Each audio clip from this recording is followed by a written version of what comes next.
garafamte Tobori pinarute Ana lafti bariheera kuno jalloota tadullite Ana lafti bariheera kuno dina kota dullite Ana lafti bariheera kuno jalloota tadullite Ana lafti bariheera kuno dina kota dullite Ana lafti bariheera kuno jalloota tadullite Anam lafti bariyeeti dina kota dullite Anam lafti bariyeera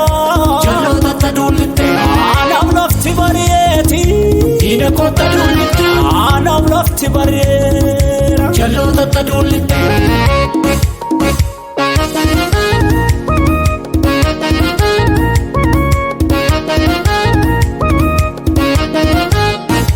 Erganni na filate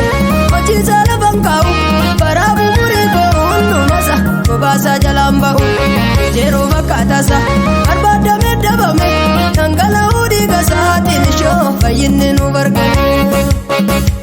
baay'eefte dhiiga keeti ammuuta wallaalaadha anaatoo birratti meente malee fedhaa tanaaf abbaadha oolchuuf garafamte toboori binaa dhugde anaa lafti bariheera kunoo jalloota tadullite Ana lafti bariheera kuno dina kota dullite Ana lafti bariheera kuno jalloota tadullite Ana lafti bariheera kuno dina kota dullite Ana lafti bariheera kuno jalloota tadullite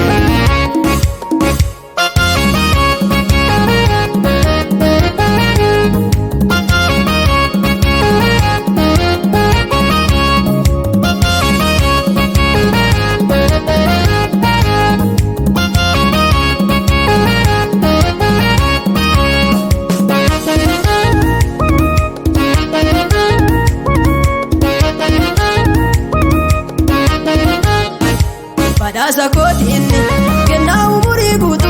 baddeen galmaan gaaraasa fuudhee karaatti hin gatu eegaanaa itti toleera shubbiseen isa baarsa isa akkartam godhee dharraa caccabsee wanjoo kootii babaarsa baay'eefte dhiiga keeti ammuuta wallaalaadha anaatoo birratti meente malee fedhaa tanaaf abbaadha oolchuuf garafamte toboori binaa dhugde anaa lafti bariheera kunoo jalloota tadullite Ana lafti bariheera kuno dina kota dullite Ana lafti bariheera kuno jalloota tadullite Ana lafti bariheera kuno dina kota dullite Ana lafti bariheera kuno jalloota tadullite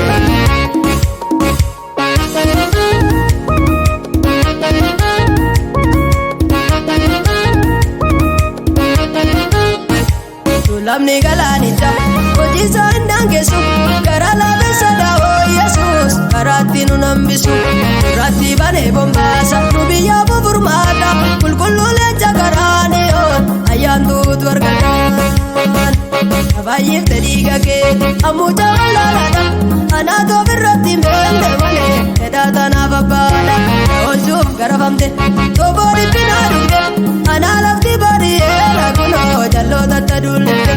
Ana lafti bariheera kuno dina kota dullite Ana lafti bariheera kuno jalloota tadullite